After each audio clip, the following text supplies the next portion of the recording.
Welcome, ladies and gentlemen, to BrainStorming with Brian McFadden and Nick Tesla.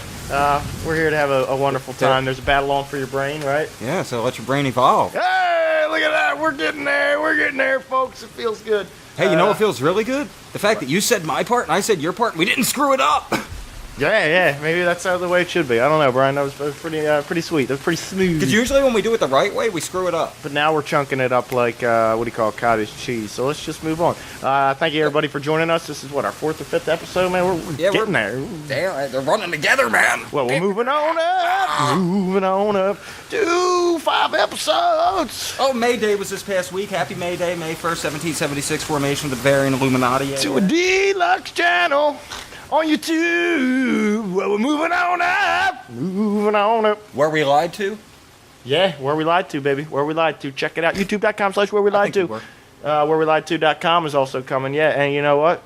We were lied to. If anybody out there wants to know what Where We Lied To means, what that actually, what the whole basis behind Where We Lied To, like, what were we lied to about? It's really everything. Basically, it's everything, but and nothing. The basis, I guess, the thought about Where We Lied To is thinking about how sometimes when you get to be 22, 20 years old, 22, maybe even 18 years old, 17 years old, you come to find out that your parents are full of shit with a lot of the shit that they taught you, you know? And that they didn't really know exactly what they were talking about. They were just repeating some shit. They were just being repeaters and repeating to you what they've heard from somebody else as though that were the truth or that was the way things are. And come to realize, it's like, holy shit, were we lied to?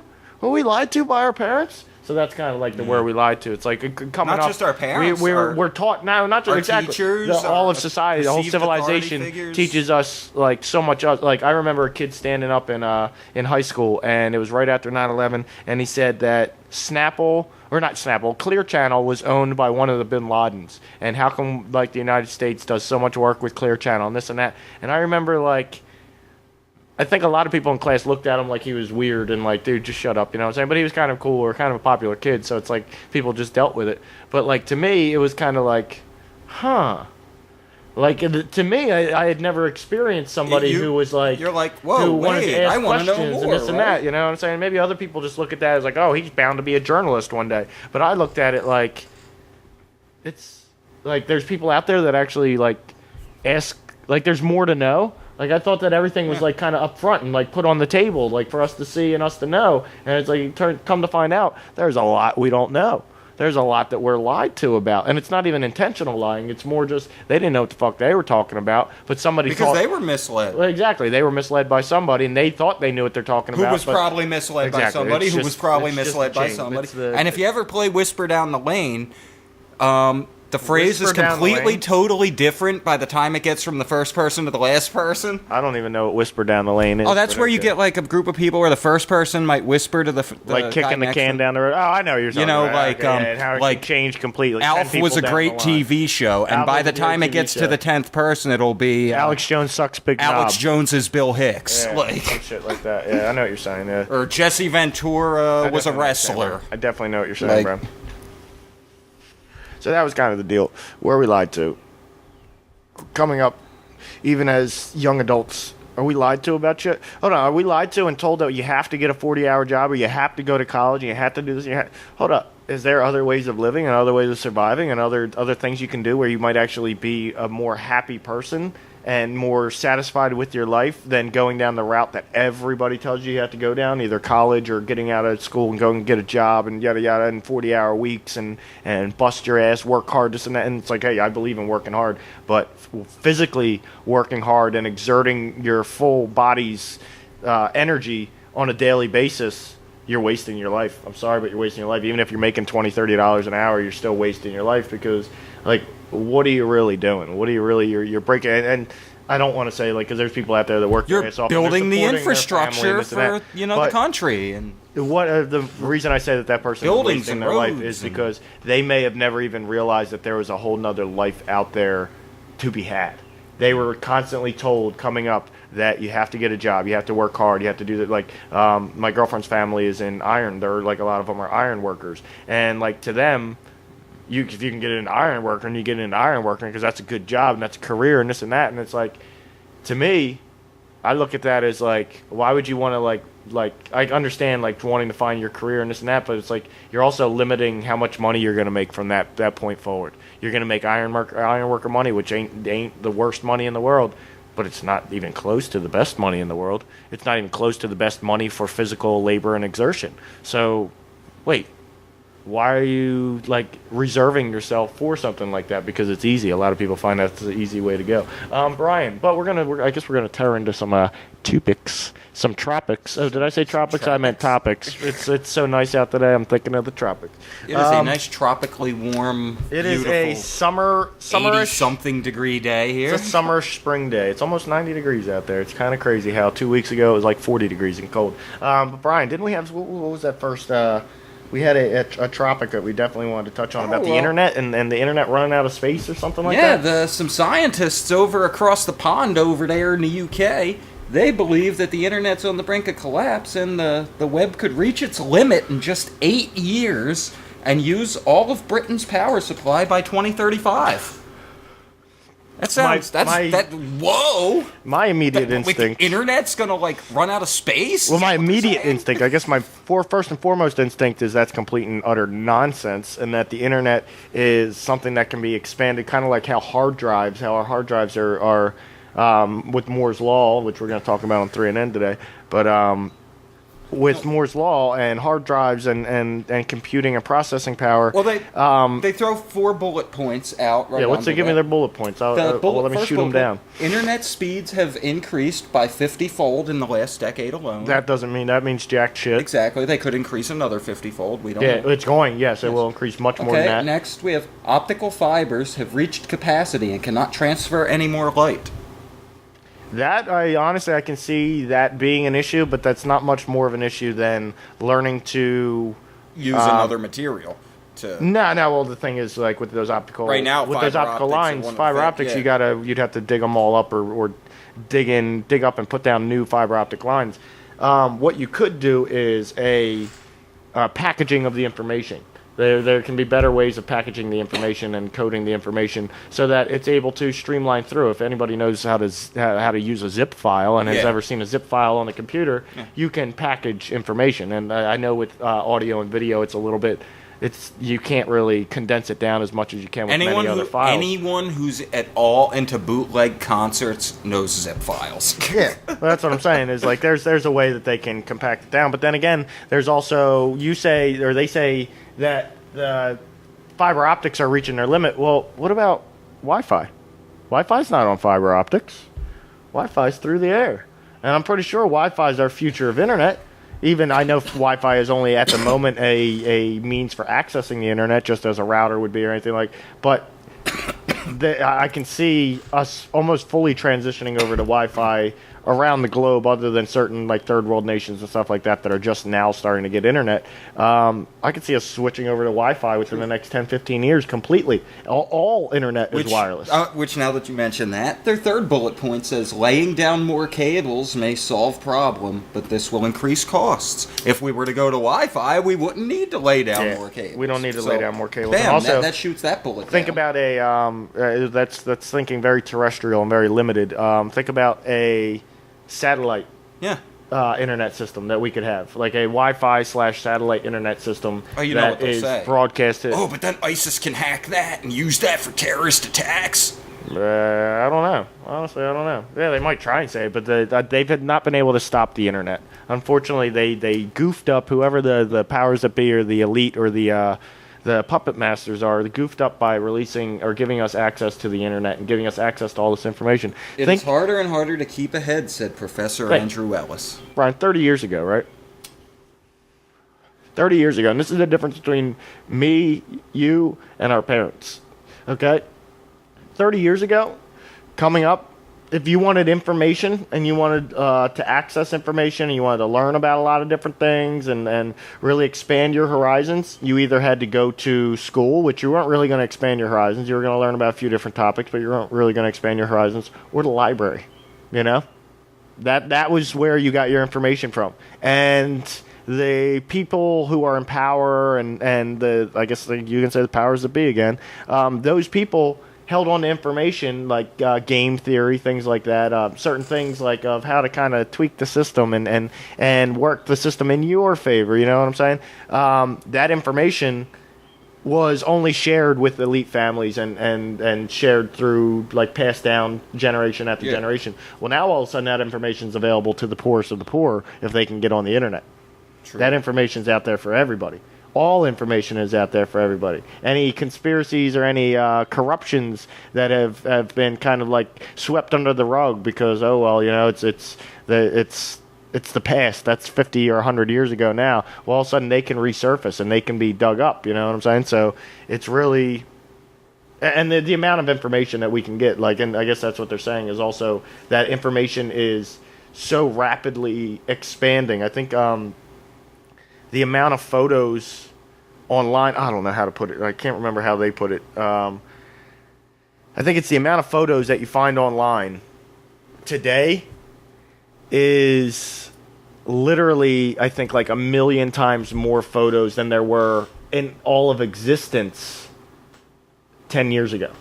Oh, yeah. 1 million times more photos than there were in all of existence. Selfie Sunday. 10 years ago.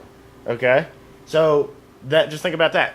And photos take up memory. Videos take up memory, take up bandwidth and space. You know what I'm saying? So, you think about that. Yes, things are rapidly expanding, and I honestly think about this more often than I guess would like to admit right here, but I think about this very often because as the internet became more and more available and information as information on the internet became more and more available and more saturated, the internet became more and more saturated with information.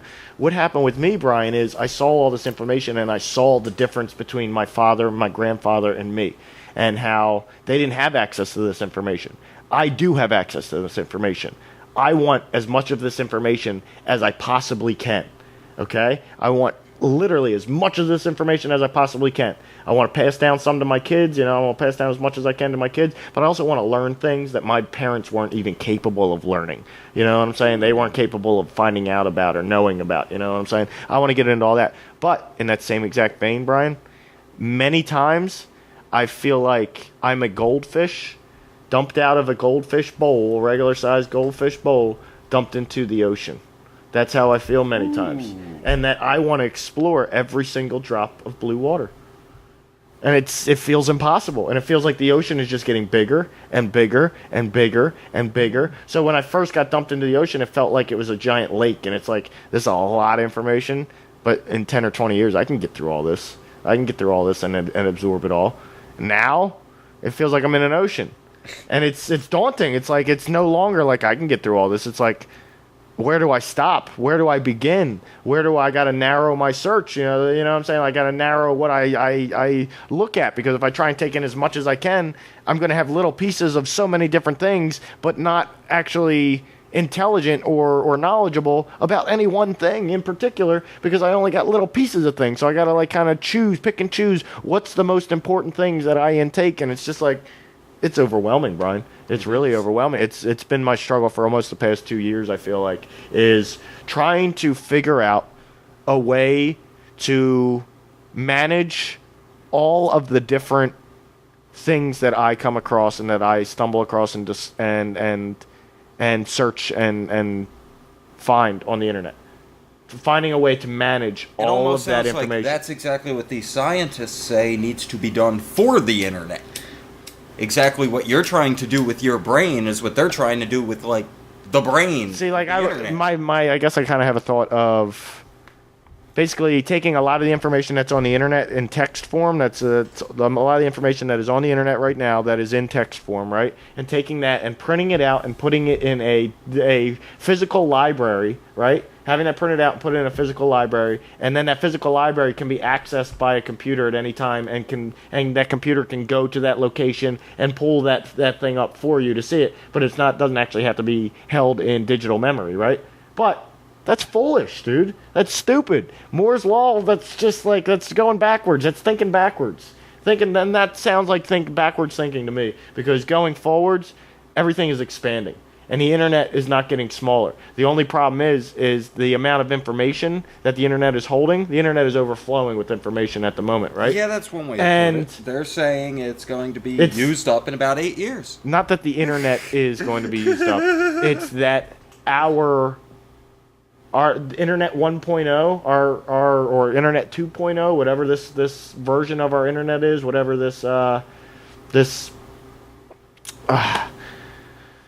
whatever this what's the freaking word? I'm thinking of emancipation, but that's not it. Whatever this version of the internet is, I guess I have to say version. Whatever this version of the internet is, whether it's 2.0, 3.0, 4.0, whatever internet we're in, it's not the same internet that was around in 1991 or 1992 when the internet first popped up, right? But it's also not it's also not that very much different. We're still kind of accessing almost the same thing. It's just a much larger net. So can we make this net larger? Because the internet, when it was first created, was not created to handle this much information. It was adjusted to be able to handle this much information. So all we need is another adjustment. Bing, bam, boom.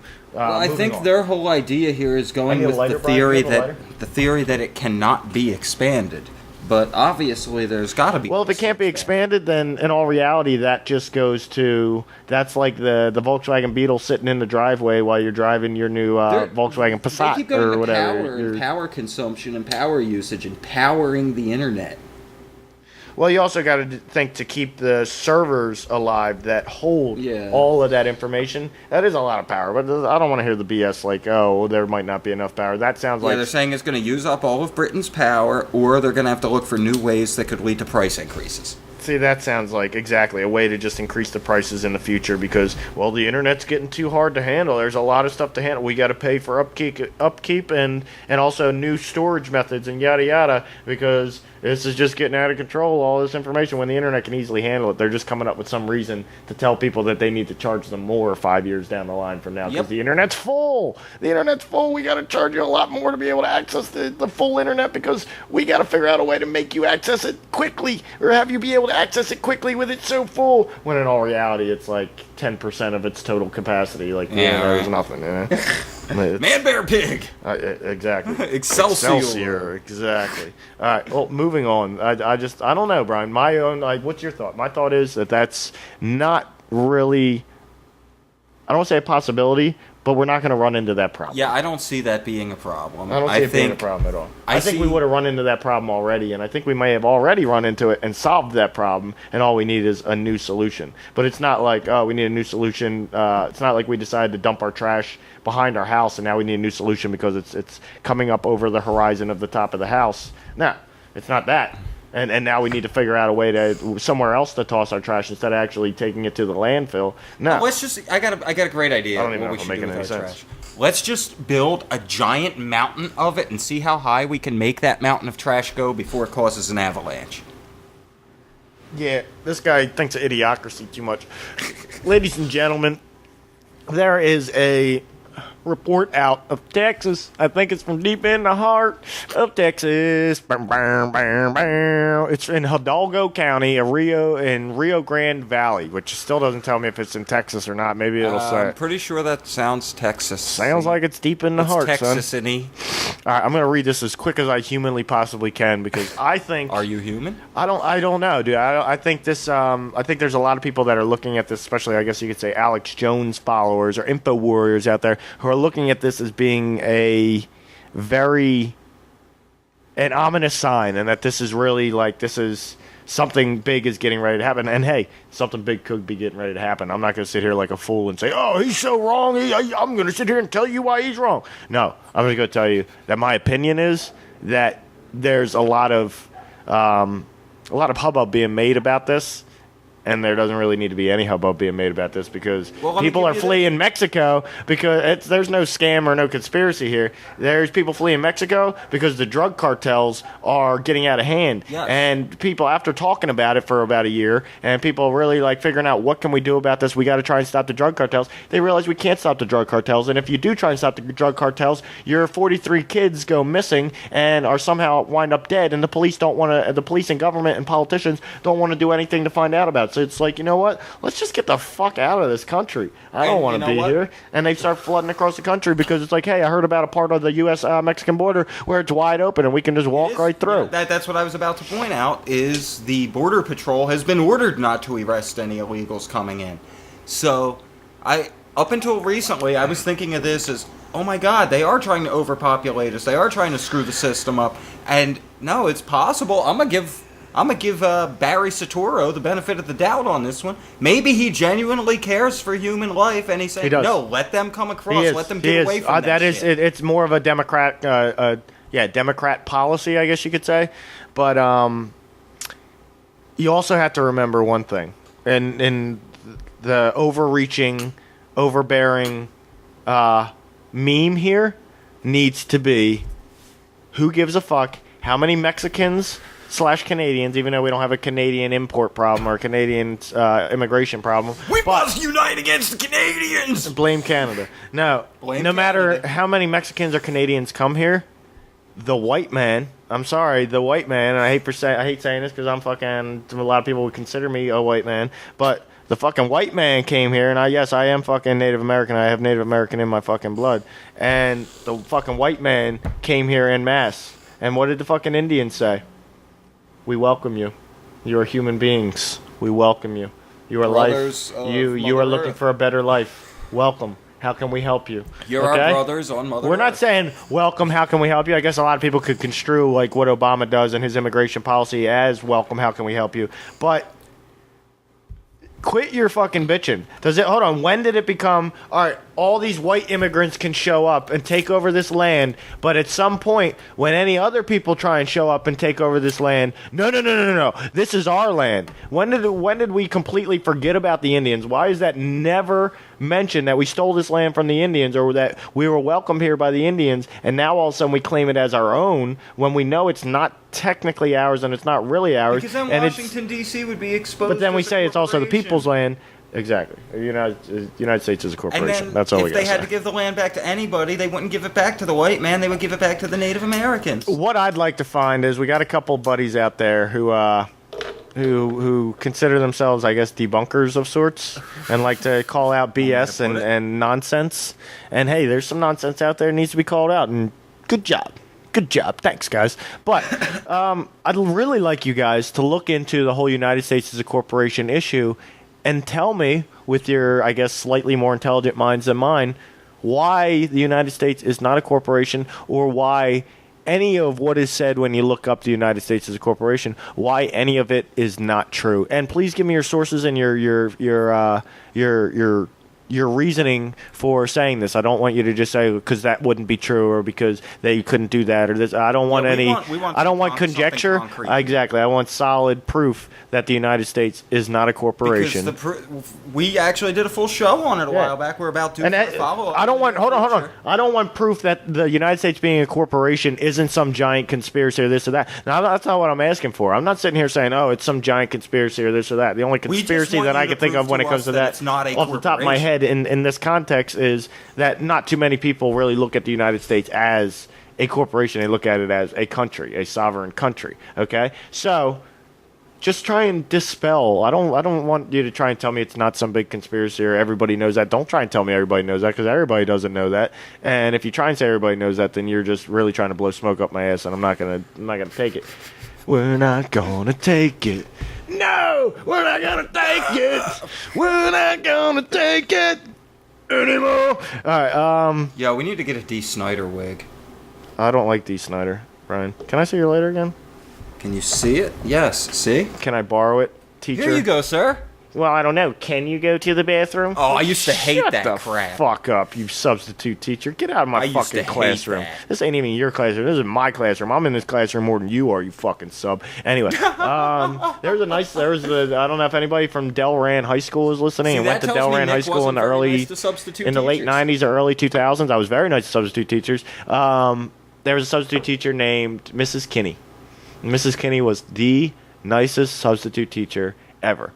But in retrospect, Mr. Angle was the coolest. I had Mr. Angle. I'm pretty sure I remember Mr. Angle. That only once or twice. Yeah, subs jump around. Yeah. But what do you call it? Kind of like a lanky guy, glasses. I don't know. I don't remember faces. Other than Mrs. Kinney. And Mrs. Kinney, all right, Brian? This is in retrospect. Any kids that are listening to this, any kids in high school, and you get a substitute teacher, and they're a really nice substitute teacher, and they kind of let you just like bullshit and do what you want. People walked all over Mrs. Kinney because they weren't mean to her. They just, because she was so nice and didn't want to ever have to like lay down the law or yell at anybody or anything like that. Like, people just did what they wanted. And like when she handed out an assignment or whatever, they didn't do it. And then when the bell rang, they walked out of class. She's like, everybody, please turn in your assignments. And most people like just had an empty piece of paper on their desk because Miss Kinney's here today. She doesn't care if you do work or not. And it's like, in all reality, in retrospect, looking back at that, I did the same thing. But that had to feel like crap for Mrs. Kinney. That had to feel like shit for Mrs. Kinney because she's really just a genuinely nice person. And that's who she is. And maybe she shouldn't have been a substitute teacher, I guess. But I'm so happy she was a substitute teacher because she was so nice and such a positive influence. And like, every single time you saw her, there was a smile on her face, and she was sweet and nice to you. And that is missing in this fucking world. I can't think of any other teacher that I used to go to see every time, and they were sweet and nice. We had she was a student other than the lunch teacher. Lady. A student teacher. How to become the teacher or whatever. Hoagies and grinders, hoagies and grinders. Nice like that. I forget. Navy beans, Navy beans. 6th grade cinnamon. Meatloaf sandwich, rocky road, rocky, rocky road, rocky road, rocky, rocky road. Dreamt one morning that I woke up to see all the pepperoni pizza was looking at me. Said, why do you burn me and serve me up cold? Called revenge lunch, lady. Said something. All right. Anyway, you never heard the lunch lady song? No. Oh, Brian, what are you on, drugs? So moving on. There are apparently about 500 to 600 to 700 Mexicans coming across a week over the Mexican border in just Rio Grande Valley. In Hidalgo County? Yeah, Hidalgo County, Precinct 3, and I guess Texas, maybe it's Arizona, I don't freaking know, I don't even really care. Because you know what? These people want to come in, I'm letting them come in. They work hard. Okay, yeah, you can say, hey, they steal, or they work at minimum wage or under minimum wage for jobs that we should be making $10 an hour, and they're stealing our jobs, and yada, yada. They're just here to work hard and support their family. It's not their fault that their country sucks, and the world... and maybe their country is overpopulated at the moment and can't handle... and our country seems like it can. When they visit our country or they see pictures of our country, you see the downtown of a town, and there's like 10 people walking around. Whereas they look at the downtown of any Mexican town other than Punta Cana or some like resort town, right? If you look at the downtown of any Mexican town, there's probably like 150 people there. It's like overcrowded. You know what I'm saying? And a lot of the living standards in Mexico suck. So why wouldn't you want to come here? If you're a human being in that situation, what do you think? Oh, well, that's their country. I cannot do that. I cannot invade on their land. That would not be right. No, my life sucks, man. I want to get out of here. I want to fucking find a better life. I've heard you can fucking work your ass off. I'm just looking to work my ass off and make a little bit of money. And I've heard if you work your ass off, there's people that'll fucking pay you cash that day for working your ass off that day. And they're willing to give you a chance because they know that guys that come from Mexico are willing to work hard. And it's like, why would I not want to go there? I'm a hard worker, you know what I'm saying? It's like, true, yeah. So sometimes we gotta like look at things at other perspectives and look at shit from their fucking shoes. And me talking fucking put the blunt out. Womp. We're not smoking a blunt. I'm just playing. We are smoking a blunt. Fuck it, Brian. We're smoking a blunt. Who knows what's in the blunt? It could be some Sherm Superm, but what do you call it?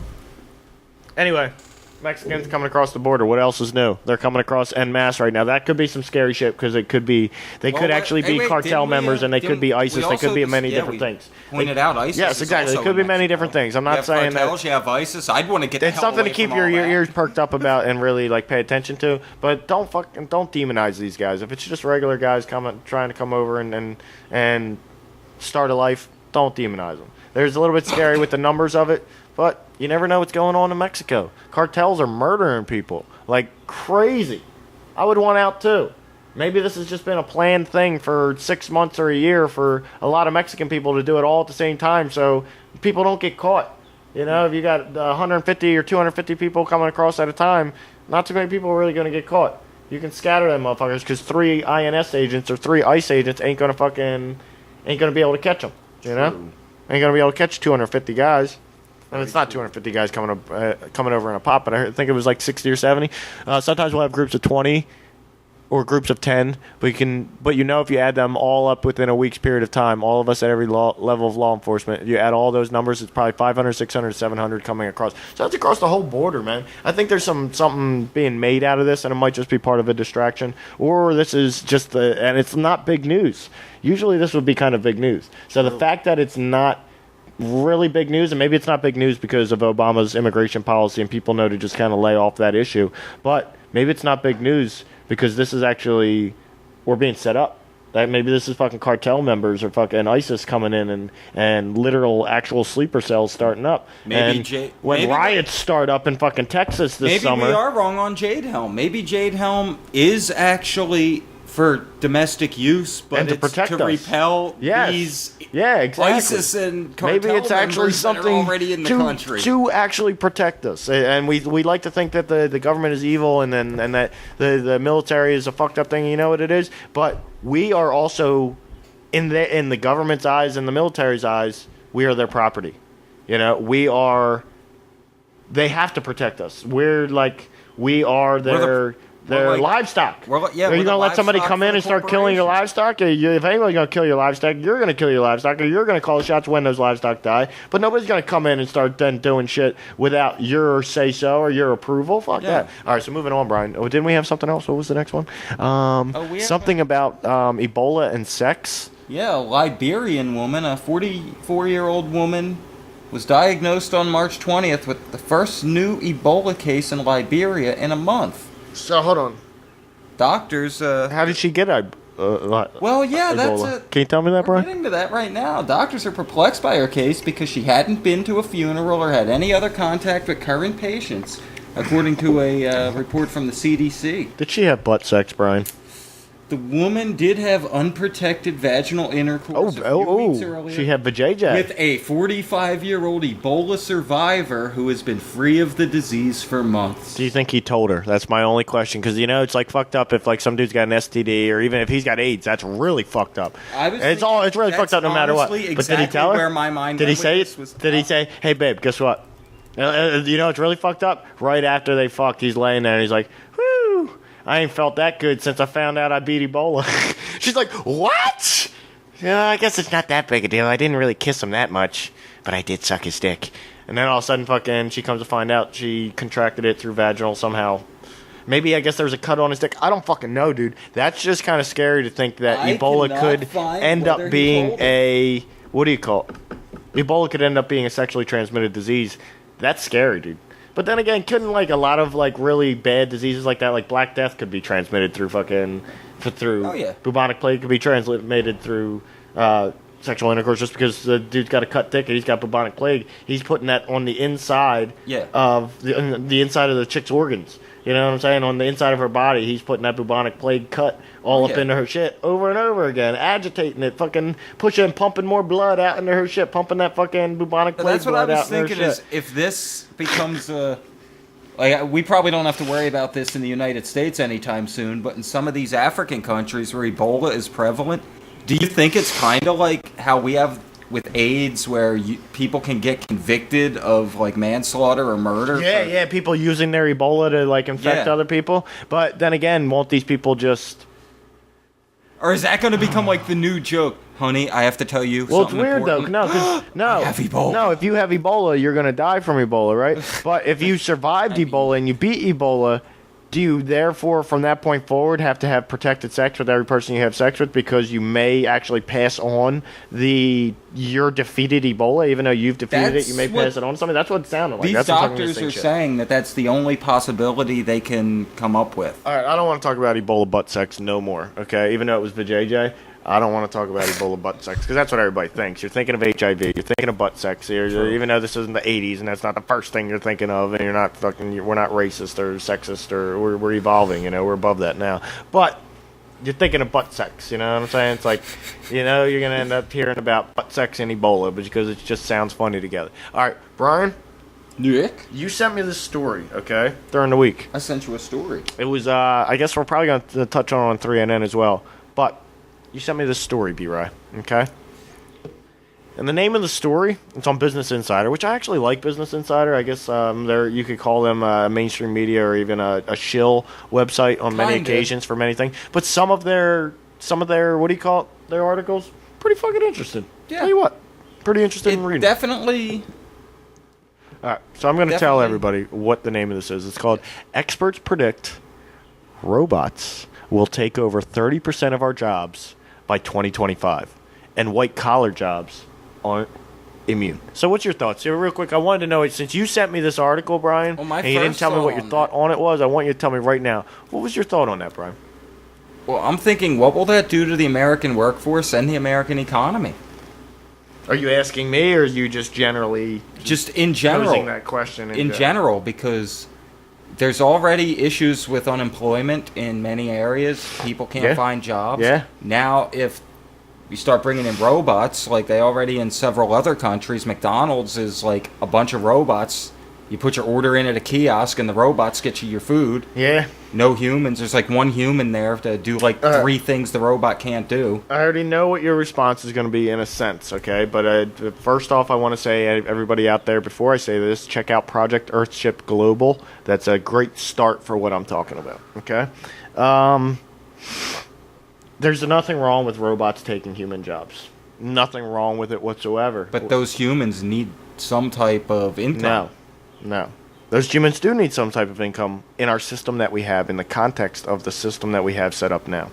Oh, yes, we need a new system. Here is the problem. But if the system doesn't change, and it doesn't look like it's going to... We are, I guess you could say, we're focusing on the system the way it is, saying, well, it's probably not going to change. And then we focus on the things that the system's doing to screw us over. Or true innovation, true good things can come about, and we look at them as bad things because it's taking somebody's job. Or the Tesla battery. Well, Tesla battery is a good thing. That's like, no matter what, it's a good thing. It might even take some people's jobs, but I think overall people look at it as a good thing because not too many jobs are going to be taken. But even if a lot of jobs are taken by something, think about the Star Trek world, I guess, right? They didn't live in this world, this capitalist society that we live in. They did live in a post-apocalyptic, post-libertarian or post-capitalist libertarian society. Yeah, that's how they define post-capitalist. What we need to be trying to do is evolve towards post-capitalism, because we need to get away from capitalism, because it's only leading us to, when we actually have innovations that are evolving the human species and life on the planet, we're actually attacking them and demonizing these innovations and trying to hold ourselves back and hold back the evolution of humanity. We're actually holding ourselves back because it's messing with the capitalist system.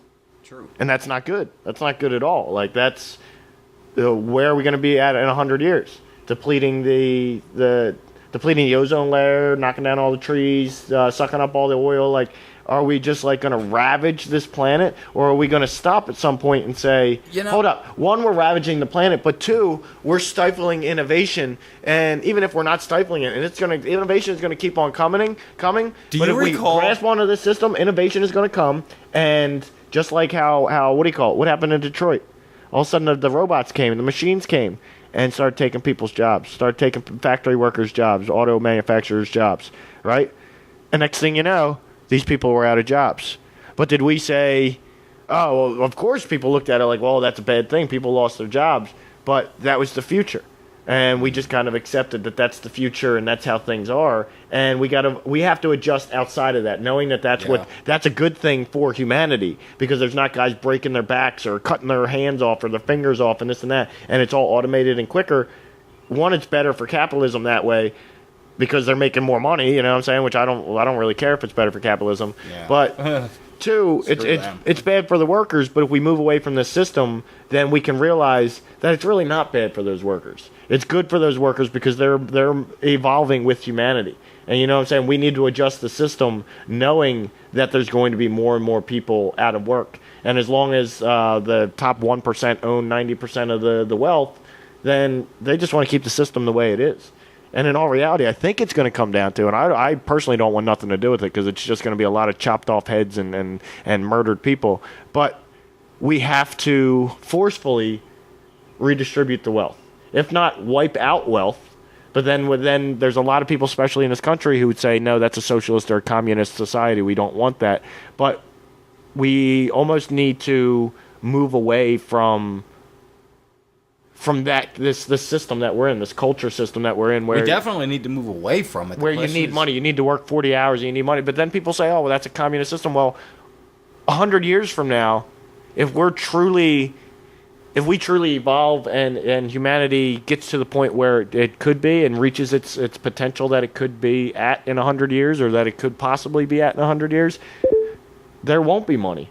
True. And we'll accept it. Okay?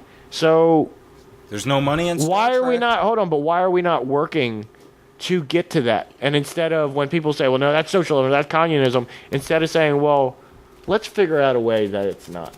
Let's figure out a way that it's a democracy, a republic.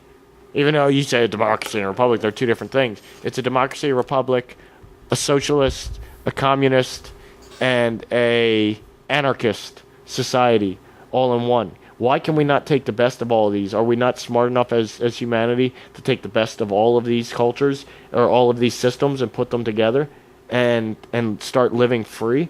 You know what I'm saying? Start living the lives that are living up to our potential. I don't know, Brian. I don't know. But I think we're supposed to. I don't know. I don't even want to read that article. I think that's perfect, dude. I like that white collar jobs aren't immune, because that can kind of light a fire under some I guess rich people. But then again, the rich people are like, oh, 2025, I bet you it'll be 2030, or I'll be retired by 2025. You know, people think it's stupid, but it could light a fire under some of these rich people to be like, you know what?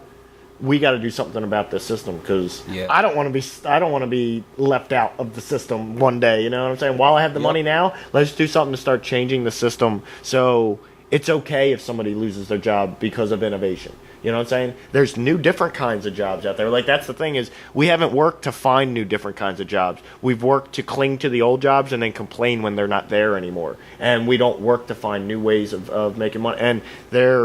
And it's slowly, with the internet and crowdfunding and crowdsourcing and all that, it's slowly starting to come up and make its way there. And I think the only difference is, and that's why the system needs to fundamentally change, is nobody really, probably less than 0.1% of the entire world's population, is able to make a living on using the internet and using technology and living basically able to provide for themselves and be able to eat and have a roof over their house and modern comforts, not anything extravagant, but modern comforts, with technology assisting them to almost make their job easy. You know what I'm saying? It's like anytime, and I guess that we do that a lot, is we replace people with technology instead of integrating them together and making that person's job easier. Well, we don't need that person. Let's just make it a couple little tweaks on the machine, and the machine can do everything the person did, so we don't need the damn person. Well, if the system's going to stay the way it stays, that's not acceptable, and that's not right. We need to start standing up and saying that's not right. But it's going to come down to forced wealth redistribution, and I don't want no part of it, because that's going to get dicey. Yeah, because when you have 90% of the wealth and you're... But also, remember, Brian... And the people are trying to take it, you're going to try to use that wealth to defend yourself. Yeah, but remember, Brian...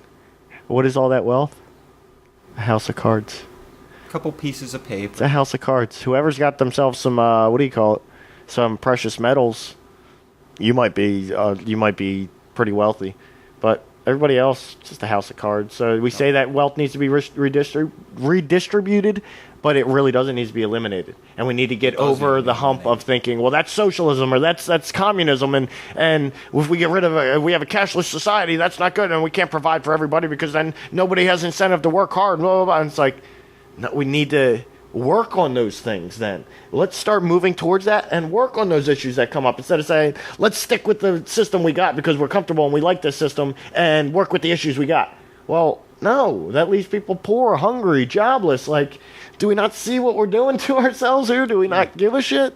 No, I think we don't give a shit. I think we don't give a shit, honestly. Because the people who are comfortable right now this kind of hurts my brain, dude. They're in the, well, it's not happening to me, so what do I care about? And you know, it's really the craziest part? I honestly might not, I don't want to say might not care, but it might not be really at all of an issue to me if it weren't for the fact that there are people that go hungry and homeless in this country.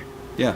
And especially in our capital, Washington, especially DC. veterans. How do you let veterans come back and you prop them up when they're in high school and say, come join the military, it'll be the best thing ever in your life, and all of a sudden they get out of the military and they're homeless and you don't want to take care of them? Are you fucking kidding me? And the VA me? denies them benefits and health care. It's insane, dude. It's insane. Wonderful world we live in. No, we live in an upside-down world. Yeah, it's insane that there's some people that think, no, you know what? The world's not really upside down. No, the world's upside down, and unless we start realizing it, we're never going to actually be able to turn it right side up, because everybody's looking at it like, what do you mean it's right side up? Are we trying to turn it right side up? Or are we trying to turn what you say is right side up? We'll all be upside down. Well, no, maybe we all need to be fucking upside down. Maybe it's time to fucking start thinking of shit a little bit different and evolve the species, evolve the human condition. If we're going to start branching out to other planets, do we really want to bring this system of bullshit and destruction and parasiticalness, do we want to bring that to other planets?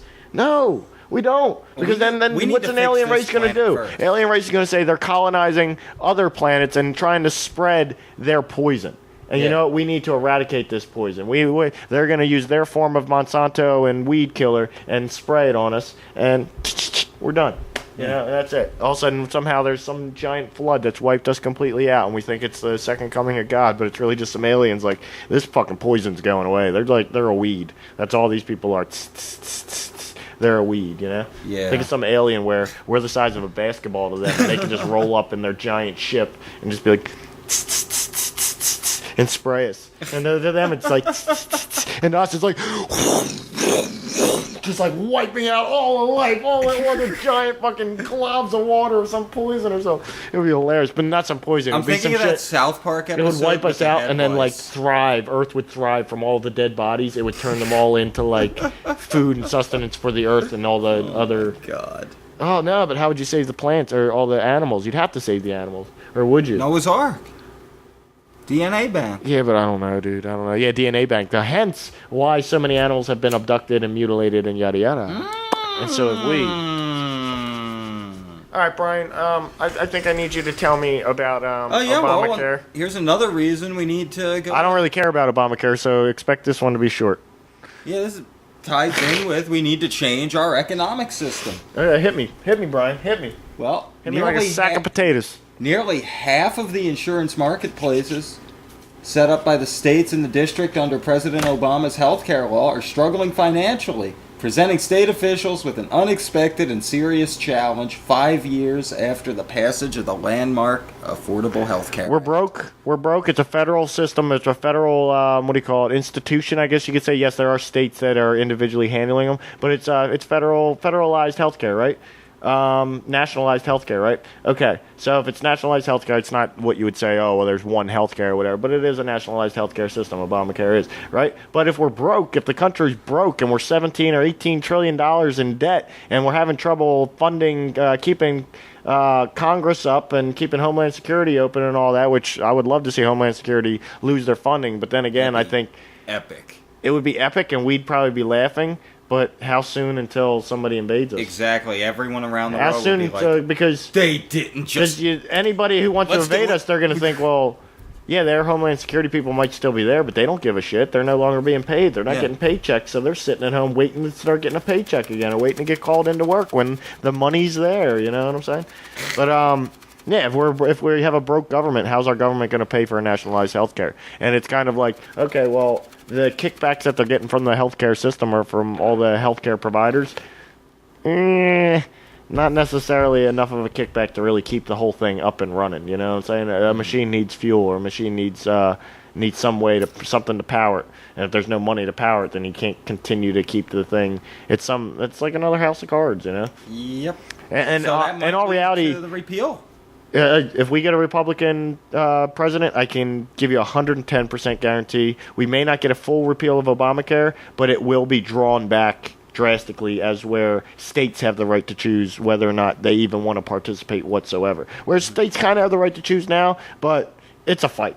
It's a fight. If you really don't want to participate in Obamacare, you kind of have to because you have to offer it to your citizens because it's nationalized health care. But if you really don't want to, there's states actually fighting it because they don't really want to even have anything to do with Obamacare. But I think a Republican president will come in and I know a lot of doctors hate it. Almost fully pull back Obamacare to the point where it's just an optional thing completely for anybody and everybody. But states have the option whether or not they want to have an actual program and a website that people can go to and this and that. Well, there's but a other lot than of that, doctors, it's just completely optional. A lot of hospitals and like Minute Clinic type places, Med Expresses in this immediate area that just refuse to accept Obamacare. They don't want the headaches that it deals with to.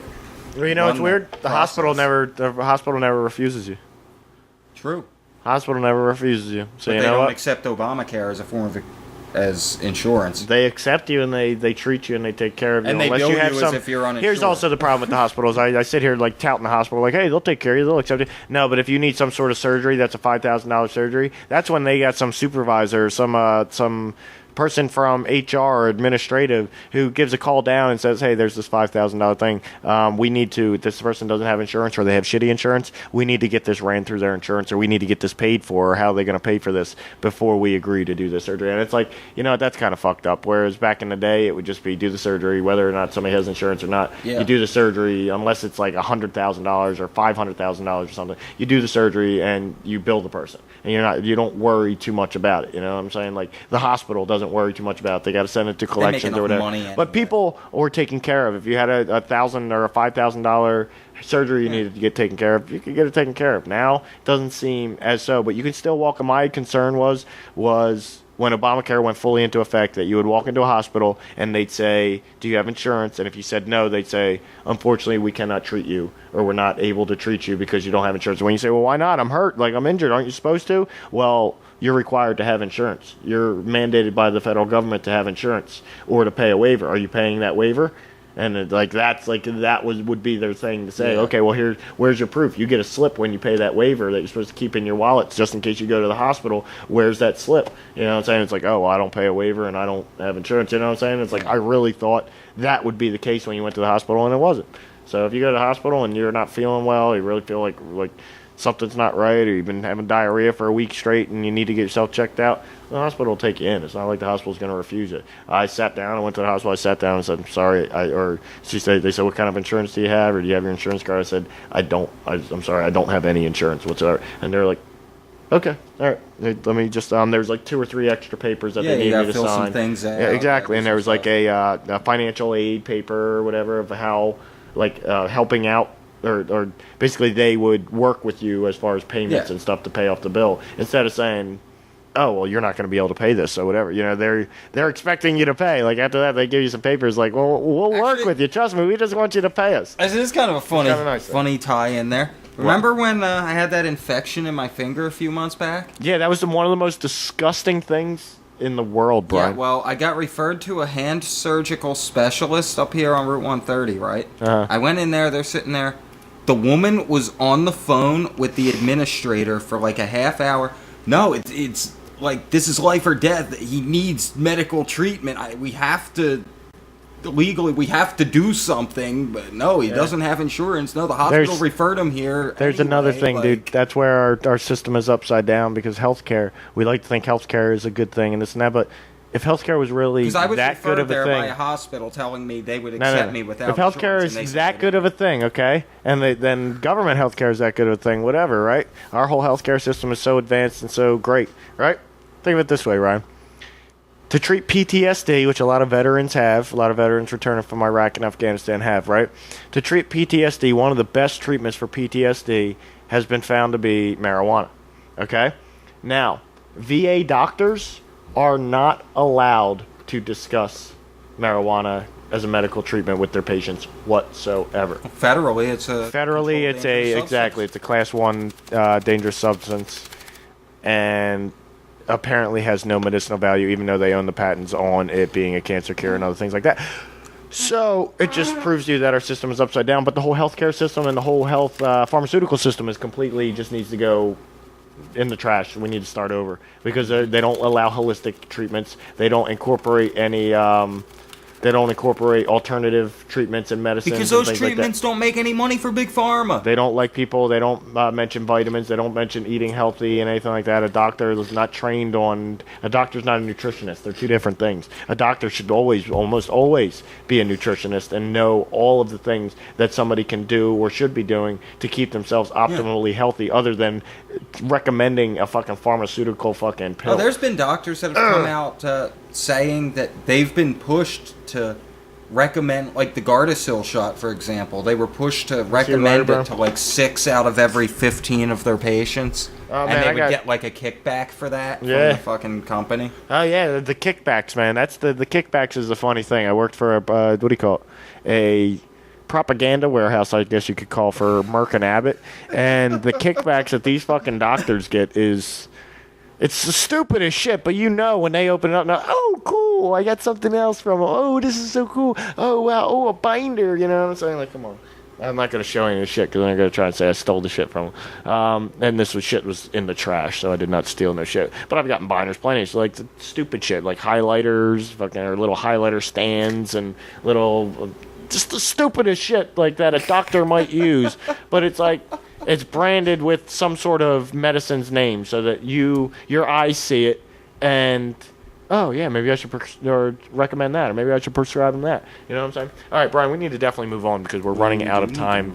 Like, the sand has almost reached empty in the top part of the sand thing. I guess we'll just tell people about this real quick because it's kind of interesting. Positive note. Yeah, it's kind of positive, but kind of not because I hate fucking Hulk Hogan. He's a douchebag. Hulk Hogan 25 years ago. Yeah, honestly, if we didn't know guy. As much as we do now say your about prayers, the take your vitamins. He might have been doing coke back back then. You know, he might have been fucking. He has probably not always been the most upstanding, honest dude. But back in the day, he was such a role model for so many kids, and told kids to do good. Kids still look up to him because they don't know that he's an alcoholic and a cokehead. But they know NWO and they know how he's gone from good guy to bad guy to good guy to bad guy to good guy to bad guy to bad guy to good guy. All right, so they know all about that, and they're like, oh, Hulk Hogan, he's been good and he's been bad and he's been good, and it's like when he was just good guy for like 10, 15 years straight, Hulkamania, wanna be American, fight for your life. I think that song used to get everyone pumped up. What was it?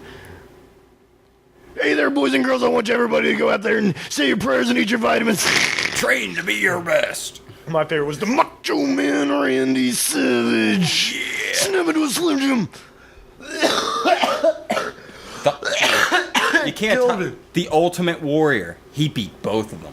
Ultimate Warrior was actually a stand-up gentleman, and that's how you find out. That Hulk Hogan's an actual piece of shit in real life, and why I don't like this story. If there is any wrestling fans watching, you want to get to know somebody on whether that guy is really like his character or not.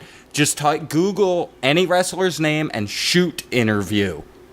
Just Google that, and it's just straight fucking no propaganda, no in-character bullshit. It's you and the actor. Like, if you look up the Ultimate Warrior shoot interview, it's him, the dude, just sitting there in his fucking house telling you how it is behind the scenes. His name's Warrior. I've never heard of shoot interviews, but I've seen many interviews with Kevin Nash, Scott Hall, it's all the behind the scenes stuff where they tell you how it really I've seen all that. Yeah, they're called shoot interviews. Oh, okay. Well, I don't know if you're talking about... You're straight shoot. I've seen documentaries. I've seen documentaries where they've talked out of character, you know what I'm saying? Yeah, that's a shoot interview. But the one person that I've heard talk out of character, and trust me, he's had he struggled with a lot of issues. I think he struggled with a couple of drug issues here and there. But Ultimate Warrior, I met him. The most noble of all wrestlers. Remember when he came out with his comic book? He did an autograph signing at the old Garden State racetrack when it was still there. That's great. The photos. It's him. He showed up. He didn't have the face paint on, but he was wearing the Warrior boots and the tassels and everything. Nice. So that was kind of cool. Got to meet him before. I think he's always been my favorite wrestler. Him and the Road Warriors of the Legion of Doom. They were awesome. What a rush. This makes me so want to do the NWO 3. Oh, yeah, we're getting ready to do that. So, honestly, we got to move on from wrestling, Brian. But basically, we wanted to tell everybody that WWE wrestler Hulk Hogan, screw WWE, WWF wrestler Hulk Hogan pays a special visit to sick children in Melbourne Hospital as part of Starlight Day celebrations. So, Hulk Hogan went and visited some sick children in a Melbourne hospital as part of Starlight Day celebration. Good for you, Hulk Hogan. That might have made those children's day. Yeah, that made those children's day. That probably made those children's day. It sounds like it was more of a PR thing, but you know what? Good for those kids, because it probably did make those children's day. Unless one of those kids is and it looks like in the picture Jimmy Hart was with him, the Mouth of the South. Yeah, Jimmy Hart, the Mouth of the South is just, it's cute. Hulk Hogan getting old. He gonna die soon. All right, moving on. He does look old. He Brian, looks bad, man. Can you tell me about, what do you call it? Didn't Bill Gates come out and say some shit? Bill Gates made a very ominous remark recently that kind of weird, actually. Okay. He says, Weird in general, or weird for Bill Gates? Oh, this is weird in general, probably to most people. Well, people watching our show probably okay, yeah, that's par for the course. But, okay. But Bill Gates says life would be much easier with a world government. In all reality, he's kind of right, but it's so sinister coming from... I mean, he's kind of right. I'm not saying I'm sitting here calling for a one world government or anything like that. But eventually, like we were just talking about like 20 minutes ago, right, is we are going to have to come to... I don't think we need the old governments that we had in place for the past 1,000, 2,000 years. It looks like he basically we don't need got any up of those there. Governments. He basically got up there at this interview and talked up NATO and the UN big time.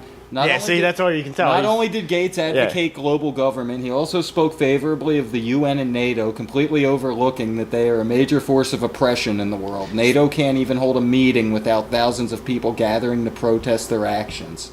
See, that's what's sad, is Bill Gates is shaping that conversation a little bit, and it's sad because he's shaping it in the form of the UN is a good thing, and then the United States and what do you call it? The United States form of government should be something that we could use on a world government stage or this or that. And no, that's not the answer. That's not the answer. Shut up, Bill Gates.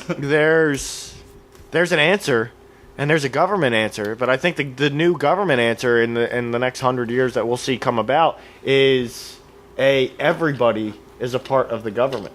Everybody is a part of the government. We all collectively are the government. I like this little blurb in this article. So nobody can say the government's out to get me because we are all the government. You're the government.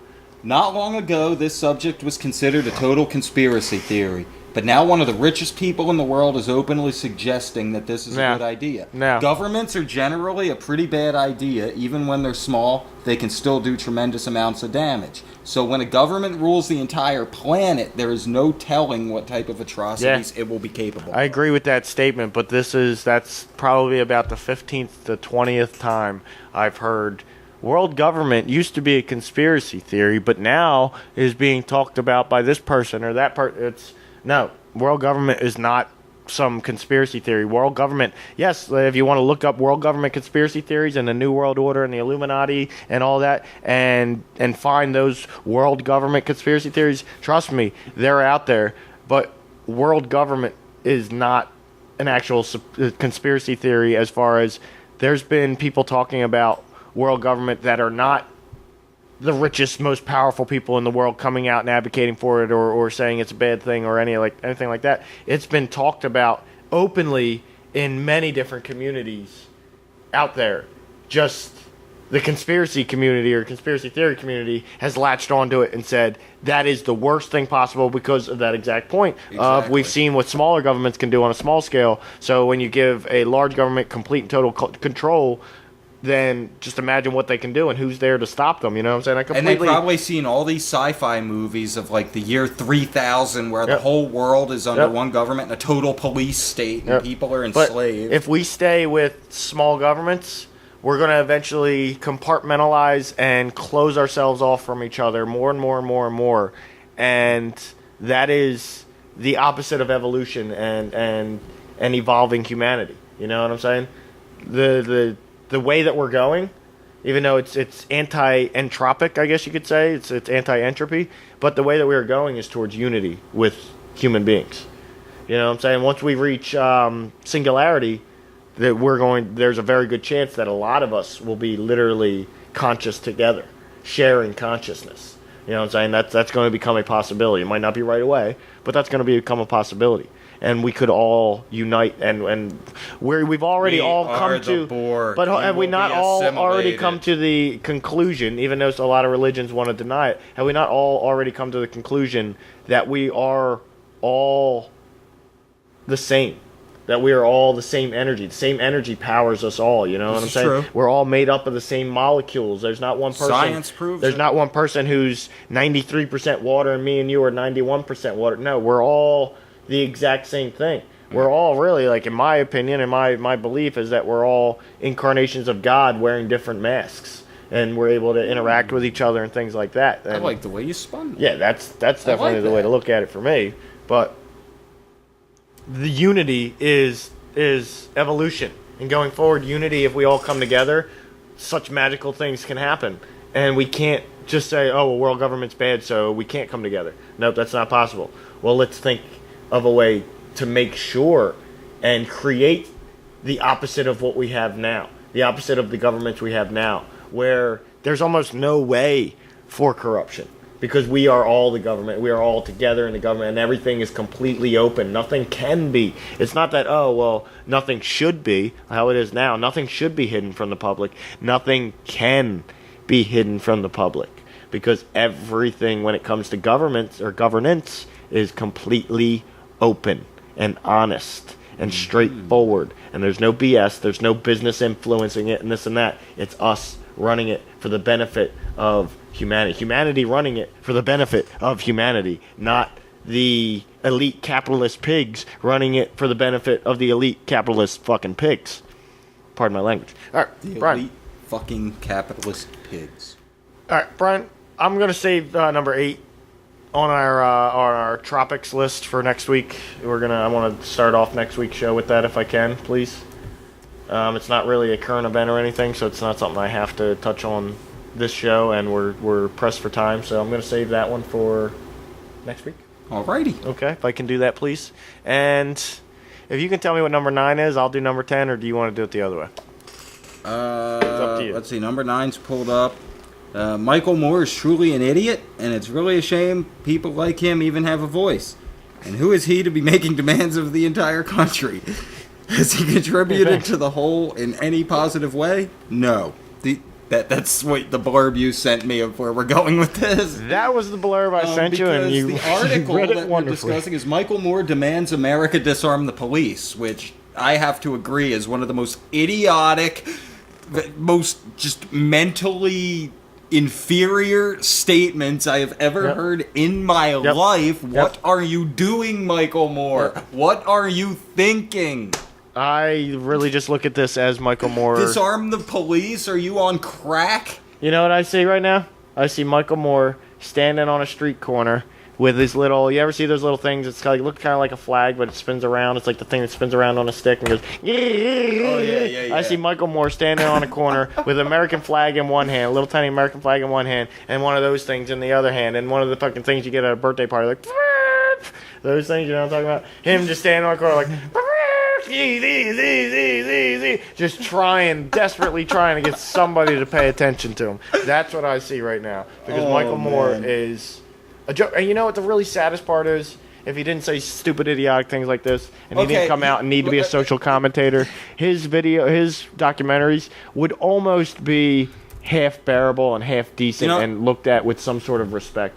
But he comes out with idiotic things. I know we're short on time. He's almost worse than Alex Jones. I know we're short on time, but filmmaker Michael Moore demanded on Twitter Thursday that America's police officers be disarmed and all African Americans imprisoned for nonviolent crimes be released. Moore's demands came in response to the death of Freddie Gray, 25-year-old man who died 2 weeks ago while in police custody in Baltimore. After a night of relative calm in Baltimore, but more than 100 arrests in New York City and violence in Ferguson, Missouri, Moore said prisons are filled with innocent people and compared incarceration to a modern-day slave system. You know who he's trying to be? The white Al Sharpton.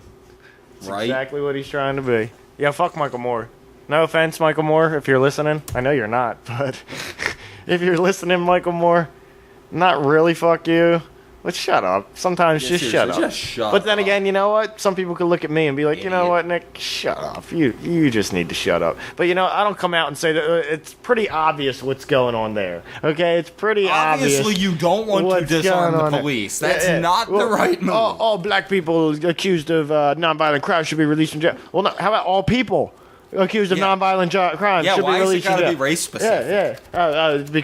Because of what's going on right now. Well, then you're just obviously trying to Obviously, you're a racist trying to hide the fact that you're a racist. He's trying to throw his hat into the ring of people with voices right now and people with good stuff to say, and he thinks I'll say something and it might be good, and it's not good. Sorry, somebody Mike. Somewhere will think this is good. Sorry, Mike, but it's not. Yeah, somebody who loves Fahrenheit 9/11. Yo, did you ever see that movie Fahrenheit 9/11? Should really check that out, man. The Saudis.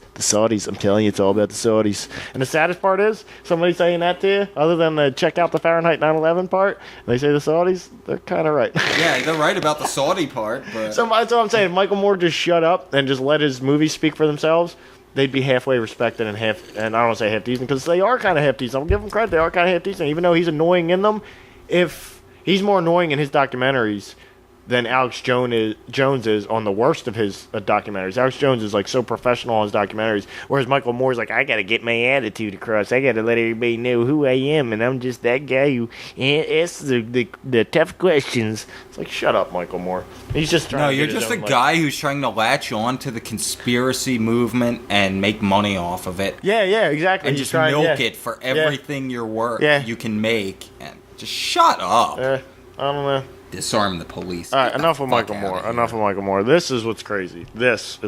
I'll read my little hypothesis on it, because this is true. All right, this is just an article that I come across, and I only read a little bit. Maybe I read the whole thing. I don't remember.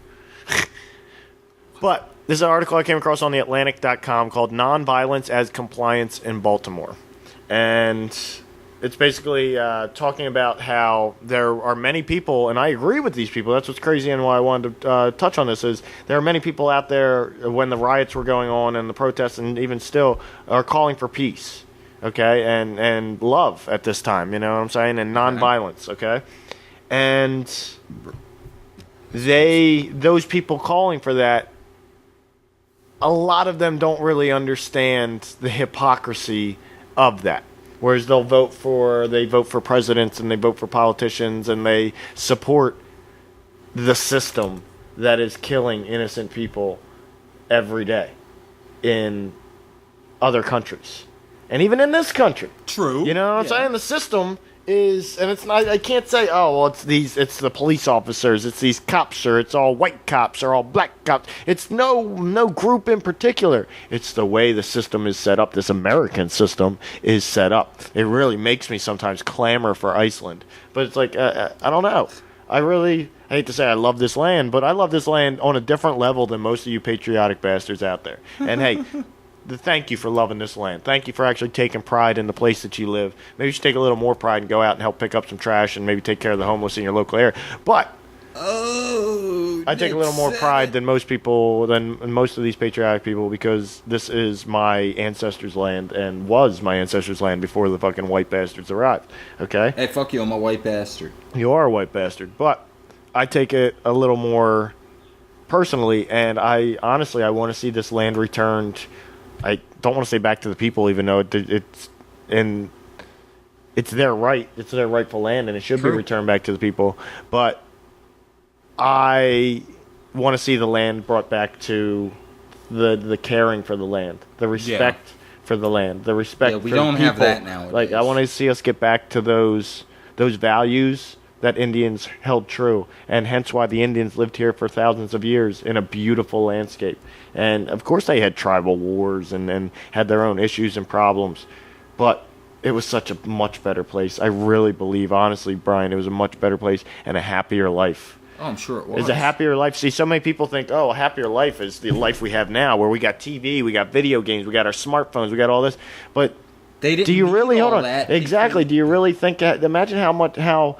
Think about, if you think that makes you happy, think about how is it at all possible that Indians 500 years ago grew up and lived with nature, a little bit of weed, and the the traditions and culture of Native America, but not the capitalist system. Not you need to go to work, you need to earn your money, you need to do, you know what I'm saying? You need to help out the tribe. If you're going to live in the tribe, you should be helping out the tribe or doing something for the tribe. But other than that, it's not, you need to work 40 hours, you need to get this, you need to get that, you know what I'm saying? If you can't afford that, then just ain't nobody going to take care of you, you know what I'm saying? Like, you got to take care of you. It's like, we had a whole different system, and a lot of people say, well, that's the Indian system from years ago, and we got a completely different world now with completely different people and this and that. But is it really that bad of a thing to strive to get back to really, like, honest values like that, and values where you're not destroying the ground you walk on, and you're not destroying the society and the world for your future generations and your future kids? I think that's what it was with Native Americans, right? One of the main things with Native Americans, if we got back to that would fix not only people's mental health and physical health, but also the planet, and solve a lot of our problems. Think about this, Brian. I'm going to kind of like end it with this a little bit. Native Americans believed that they had the responsibility to leave the land better than they received it, and make sure that it is getting better, or that it is in a state of being taken care of and I guess getting better. Not the land, sorry, the world, all right? They wanted to leave the next 10 generations. They wanted to make sure that for the next 10 generations, or I think it might be in 5 generations, it's a long time though. They wanted to make sure that for the next however so many generations, that they're leaving them a world better than when they received it.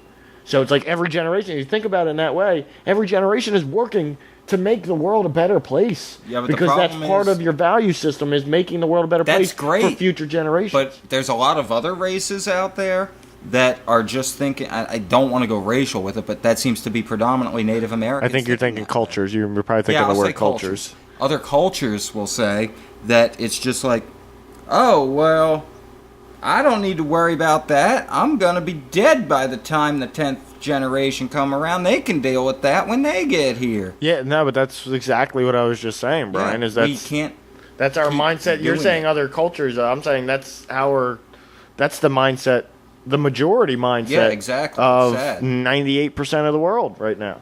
You know what I'm saying? What can we do about it? Nobody gives a shit. What can we do about it is we think of solutions. We think of steps that can be taken to move towards the thing. And it's not, I'm not saying me and you. I'm saying me, you, and we, in all reality, what me and you have to work towards doing is finding other like-minded people that are wanting to change the world and not take any bullshit when it comes down to it. You know what I'm saying? There's a lot of people who want to change the world, but then it's like, oh, well, you know, with the system we got now, like what you said earlier, is, well, can we change the system? I don't even think we can change the system. Well, if we think we can't change the system, then we're going to sit on our asses and say, well, there's really not much we can do about it. It sucks for our future generations. Or we don't stop until we find a way to change the system, or we find a way that people can agree with to change the system. Because right now, if you try and say change the system, people aren't going to agree with it. Well, let's find out what people will agree with, and you need to like and put everything, be completely honest with it, put everything on the table. How we're destroying the world. Like, well, there's a lot of positive stuff, but there's also a lot of negative stuff.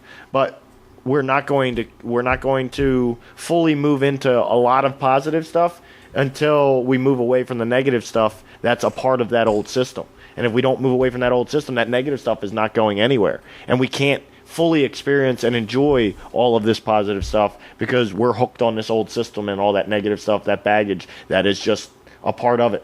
You know what I'm saying? We got to figure out a way to explain to people that the system has baggage, and it's possible to have a new system. Think about, and maybe it comes down to not making people watch Star Trek, but really studying the way Star Trek, Gene Roddenberry laid out the Star Trek universe and how it evolved from the world we have today to that world, and try and show people that maybe that's the best way to go. 30-second nerd moment. I'm thinking of Jacques Cortez, I think. No, not Jacques Cortez. If knowing Star Trek as well as you know it, if you could compare our current Earth civilization to any species on Star Trek, who are we most like right now?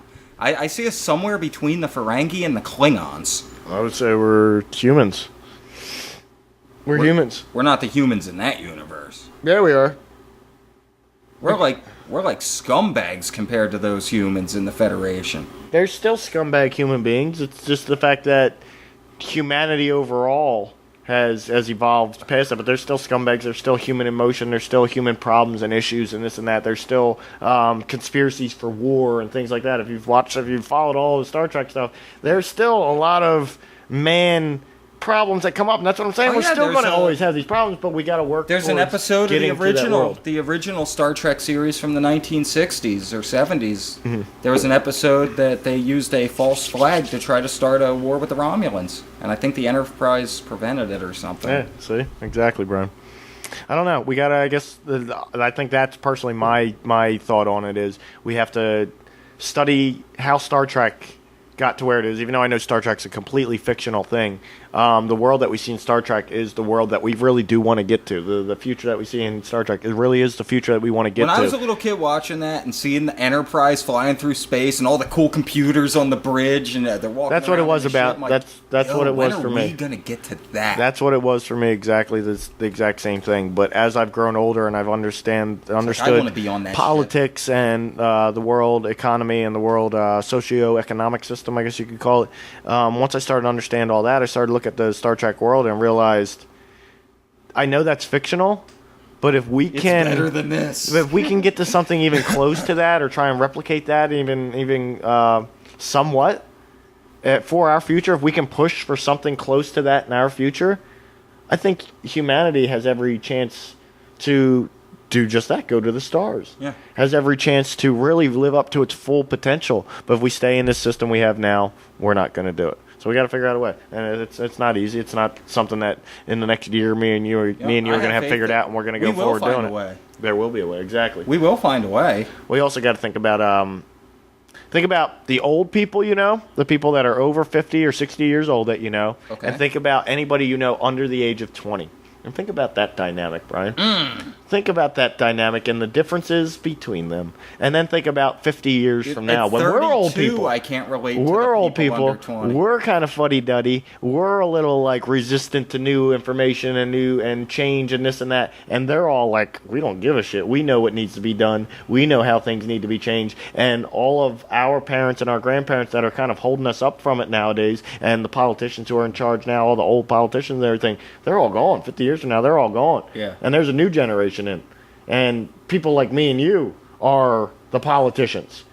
But we're not about being politicians to advance our career and make sure we can pass down as much money to our kids or this or that. We're about being politicians to fix things and make everything right and backtrack as much as we have to, backtrack and unravel this system or ravel this system back up after it's been unraveled and screwed everything up. Let's start raveling this system back up, people like me and you. But then the next generation, the kids that we see under 20 nowadays, when they start taking over. The ones who don't care because it doesn't affect them at all, they still have their Game of Thrones and their PlayStation. You see that.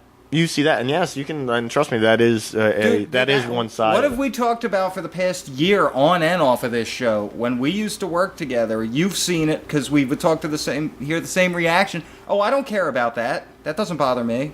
That's not here. That's not in my front door. I don't deal with that in my apartment. Yeah. But you're completely missing my point though, because then that's what you see when you see somebody under 20. And trust me, I see that. I see that in almost every person I know under 20 years old. But another thing that I see is a different level of, I don't want to say knowledge because I don't want to say anybody under 20 has any more knowledge than I do or any more knowledge than anybody else. But I see a different way of looking at things. Whereas we're kind of like, our generation is kind of like, well, things have been done this way for a long time, and we got to stick to the Constitution and the past, and what I'm saying, there are things set up in the past to protect us now, and we're very we don't know which way we're going because we want to hold on to certain things in the past that we feel protect us and are going to save us. But we know we need to change for the future. We know we need to change for the future, and we're accepting of some things for the future. Come on, how many of us have take on smartphones and have DVR stuff on TV and watch TV and what I'm saying, all this? But there's a difference I see in the next generation, the generation below us. I see a difference as far as, okay, politics are screwed up or politics are corrupt. Let's change that shit. What do we got to do to change that shit now? And it's not. I don't see that. Oh, well, there's a couple people that are like. I see the whole generation like that, where when they become in charge, it's not about, oh, well, no. See, this is how we were perpetrated on, and you got to understand. It's not about, like, whereas our generation, we feel like we kind of got to explain it all. We got to figure it out, all of it, and really that'll lead us to the answer. Whereas the next generation is like, there's some explaining needed, but not much. We know what's fucked up, and we know it needs to change, and we're going to change it. Instead of debating what's been done to us and how it's going to be so hard to get out and this and that. It's just no nonsense. All right, let's fucking change it. And it's like 100 years from now, things could be completely different. You know what I'm saying? True. And it's like, whereas the older generation, if it was just more and more of the grandparents we have, the old people we have now, you don't think they'd be playing video games and just complete zombies? Yes, they would, but they'd also have that mindset of everything is the way that it is, dude, and it's not going to change, and we can't change it. When I was a little kid and we first got the original Nintendo, my parents would stay up till like 6 in the morning if they didn't have to work the next day, playing Wheel of Fortune and Super Mario Bros. I shit you not. They would make me go to bed because I had school, and I would get up to take a leak at 4:30 in the morning, and they're up there playing Super Mario Bros. They're not telling me nothing I don't know. I've had experienced many times with my direct family where they've been hooked on video games. My parents hooked on video. My mom's still hooked on video games. My mom still plays like Candy Crush Saga or some shit literally daily. Like she needs to get her online Candy Crush Saga. Some of the people I play online, I used to play Halo with a guy in his late 50s. Yeah. But his son, who's a Marine, but what you were saying is it's weird to see your parents who are never really. It's awkward. It's like, wait, it is awkward. I'm supposed to be into this. You're not supposed to be into this. No, but step back from that and realize that that's kind of zombie mode. Yeah. And it's like at that age, I had no clue that I was in like elementary school. Yeah, now, but it's kind of zombie back, mode, and it's wow. like, and it's I kind of go through it almost on a daily basis. It's like that's zombie mode, and you have to fight zombie mode. You can't be like, oh well, zombie mode is just the way it is. Well, time to play my video game because this is what I want to do. No, you have to fight that shit because that's zombie mode, and it's not going to get us anywhere. Like zombie mode is not going to get us anywhere. And like I see the kids, this next generation is I see zombie mode with them, but I see something different. I almost see like they know they're in zombie mode, or almost like they don't. Is it like the glasses on They Live type thing? No, it's weird because it's like they're in zombie mode, but it's almost like how to us it was like watching Nickelodeon. Like we weren't really in zombie mode. That was just another part of things. Like in how me and you, like we watch Nickelodeon, and it's not like because we watch Nickelodeon we're now zombies for life. No. That was just a part of what we watch, and I can still watch some like old school Nickelodeon, and I'm not zombied out, and I'm not like, oh, I need to watch some more TV. I need more. Nick at Night was my shit. It's almost like reruns. It's almost like they're losing the novelty of it, whereas we still have the novelty of it. Our parents and grandparents have a lot of novelty. It's like, oh my god, we grew up we went so long without any of this technology. Let me there's novelty to it because it's getting better and better. But we didn't even have cell phones. For our first 15, 20 years of life, we didn't have cell phones. This is something Computers for entertainment were getting for better. Once in a while, but to them, it's like we grew up with this. It's part of life. It's part of life, and there's no novelty factor, and there's no like, oh, I remember the time I didn't have. If it's not, it's automatically there, so it's almost like it's not zombie mode for them, and they can literally like. Whereas we'll be playing a video game. Next thing you know, it's 4 hours in, and we're like, holy fuck! Like how did 4 hours just pass? Man, I was having fun. For them, it's like a half an hour, and they're almost bored with it. Because it's just like, you know what I'm saying? How we can get bored with something on TV. It's like, they're just bored with it. And, like, they're able to step away from zombie mode. They don't even realize they're in zombie mode, but they're able to step away from zombie mode and almost, like, look at shit critically. And it's like, our generation has a lot of trouble stepping away from zombie mode and looking at shit critically and really analyzing anything. It's zombie mode, zombie mode, zombie mode, zombie mode. Oh, okay, here's the news. Don't think anything critical about it. Back to zombie mode, zombie mode. Well, you're still in zombie mode. But it's like there's no critical thinking. There's no anything like that. And it's like, I feel like the younger generation, the kids 10, 15 years younger than us, they have a different way of like, and they almost know. It's almost like it's become just, you know what, a lot of it's known to all of them that mainstream news is bullshit. Because it's probably the parents that are seeing what's going on and being like, well, wait a second, I'm not going to let Common Core teach my kids this shit. I'm going to get there first. Either it's that, or it's literally like the evolution of generations. Like parents are actually educating their children. How generations change. Unfortunately, we're not part of the younger generation. I'd like to think that I am, but we're not part of the younger generation. Anymore. And we're not part of the older generation. Don't you miss that? No, I don't. No? I did for a long time. I don't think I miss it now. I'm ready to move forward, and I'm excited to see how things progress.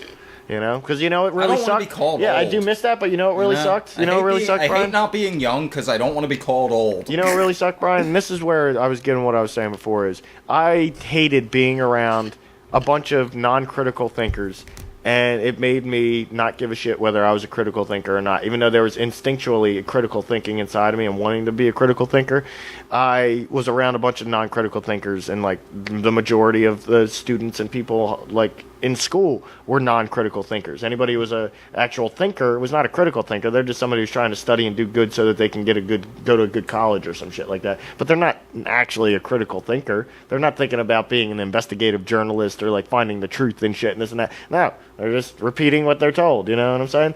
Like, I was kind of a critical thinker, but I was forced into being, well, everybody's not a critical thinker. That's stupid, or it's like you're a nerd if you're a critical thinker, or this or that. Whereas nowadays, like, I've found myself, and you might think this is stupid, you might not even believe me, but it's true. I've found myself around 10, 15-year-old fucking dudes, right? Mm-hmm. And trying to tell them about certain conspiracies that I know are true, but aren't going to, like, blow their mind. Not going to make them, like, question reality and question the world as they know it and this and that. But some conspiracies that are true, you know what I'm saying? Like fluoride in our water and shit, right?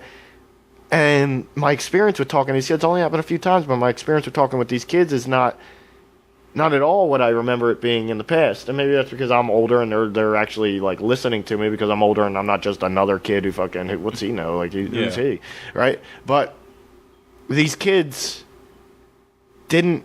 It's like almost like they were able to pull themselves out of zombie mode for a second and be like, yeah, let's like, and like wanted to discuss the shit with me and actually talk about it and learn a little bit more and ask questions about it. Whereas like when I was a kid and I was that age, if somebody would have brought that up around my group of friends, everybody would have been like, shut up, or somebody would have changed the subject. Like, you see the new Grand Theft Auto game? It's like nobody would have given it any kind of thought because it's like it was almost taboo. Whereas now, critical thinking is like a cool thing. Yeah. It's almost like, well, shit, man, if I can like break this down real quick, motherfucker's gonna think I look cool as shit. Instead of where before it was like, if I even talk about this, people are gonna think I'm a nerd and like, why are you talking about this shit? You're supposed to be talking about either sports, fucking video games, fucking banging chicks or hot chicks at school, and like there's only certain things you should be talking about: smoking weed and drinking and going out and partying. And like, no, that's not. I don't see that. I still see like they're interested in all that. They're interested in all that, but they're willing to like open up and talk and be like critical thinkers about shit. And it's like that blows my mind and maybe it's because I'm older and they're willing to talk to me about it. But it almost looked like they were almost comfortable talking about it with each other. I was looking around at these kids and like I don't see one kid like looking at any of the others like, what are they talking about? Oh my god, I can't. It's almost like, let's just talk open about shit. Let's just be honest about shit. There's no taboo. There's no stigma here. Let's just fucking talk about shit. And that's what gives me hope that 50 years from now, when they start taking over, and they are actually the adults running the world. Yes. That we might actually be really like we might turn a new page. We might turn a new leaf. We like to think it's our generation, and our generation is going to be the ones who do that. But I see our generation as a lot of fucking zombies, dude. A lot of zombies, and like even I've seen people who are awake on certain issues fall back into zombie mode because that's just more comfortable for them. That's like the default, and it's like and when you have a social circle of people our age, zombie mode is default. Zombie mode is where you want to be, you know what I'm saying? That's where everybody's at. So it's like when you start trying to talk outside of zombie mode, people feel uncomfortable. But if you talk outside of zombie mode when you're a 15-year-old kid talking with other 15-year-old kids nowadays, there's no uncomfortableness whatsoever. It's like, holy shit, that's a beautiful thing. That makes me want to fucking go out and hang out with fucking 15-year-olds, but then again, they're still immature little dumbasses in many other ways. Right? But they're able to critically think and like talk about some shit, and it's like there's no taboo. I guess it's also because when we were kids, there was certain information that we didn't know, and there was no way for us to know. You know what I'm saying? Now we have the internet. Now these kids come up with the internet, and they can know everything. They have their smartphone. They can know everything, so there's nothing taboo. And it's like their teacher tells them about, the Revolutionary War. They pull out their smartphone. They're looking shit up right in the middle of class. Wait, no, this is a lie. All right, we didn't have that. We got to wrap it up. This episode went way too long, but this was one of our best fucking brainstormings I think we've ever done. I really loved it. So thank you, Brian.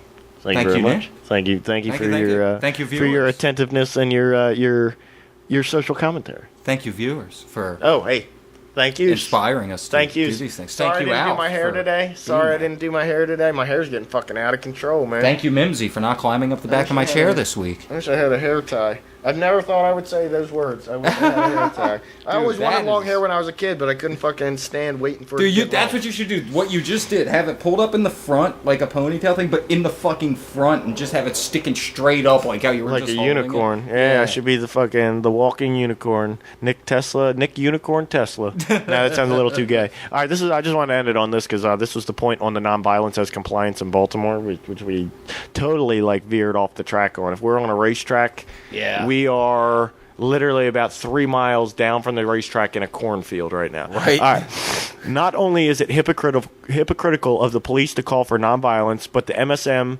mainstream media, and federal government calling for it is the highest form of hypocrisy, considering they choose violence to solve violence literally on a daily basis. Well, government does it, and mainstream media praises it and calls for it. That's true. That pretty much sums that up. That does sum that up. So, everybody, thank you very much. This has been a great episode. We ran way over time, so we're going to wrap it up nice and super quick here today.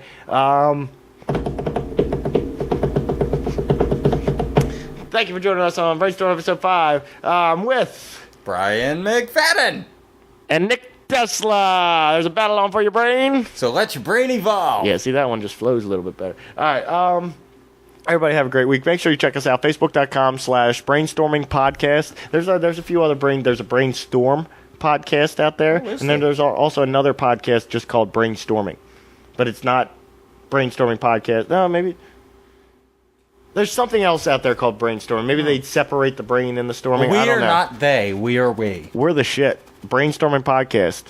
Facebook.com/Brainstorming Podcast. Make sure you check out YouTube.com/Where We Lied To. And always, don't forget to check out 3NN. This week's episode is the Technogenesis. We talk about the positive and negatives of the future, which we kind of thought we got into today. But we started to get into. We got into on this one, which was awesome. We kind of reared back a little. Hey, we got a lot. There's a lot of awesome things coming out, that would really blow your mind. So make sure you check out 3NN this week, the Technogenesis, episode 29. And if you're a Star Trek fan out there watching, and you've never heard of this show from the late 90s, early 2000s on NBC, Sequest DSV, Star Trek Under the Ocean. There's a lot of shit under the ocean on this planet that we haven't explored yet while everyone's worrying about what's in space. Yeah, I do like that concept, but I remember watching that show. The show was terrible. No, honestly, I watched probably in my lifetime, I probably watched 10 episodes of, because I remember looking it up 2 or 3 years ago to try and remember what the name of the show was. The show itself was horrible. But no. Was it the cartoon? Or are you talking about the cartoon? No, or the live action? It was live action. Okay, yes. Okay. Well, I'm thinking of the live action. Exactly. The live action.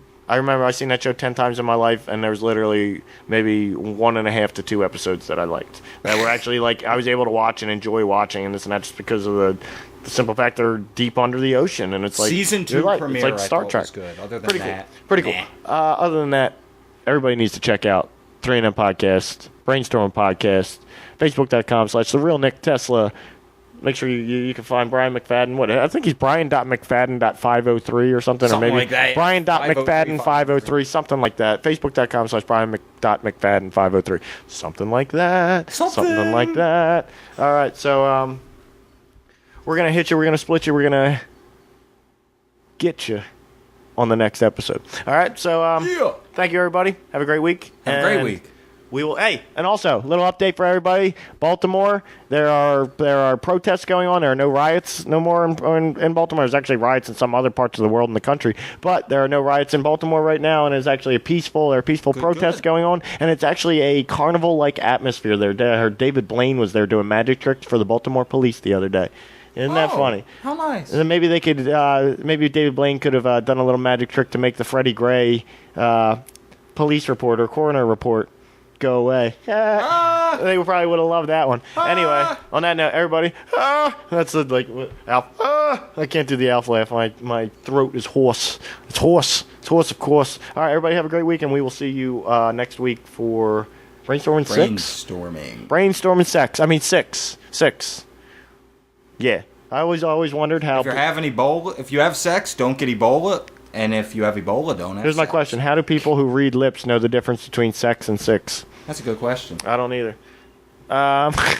It's a great question. All right. On that note, everybody have a great week, and we will see you next Wednesday at 8 p.m. Don't forget to check out 3NM Podcast Wednesdays at 9 p.m. Peace. Been good times.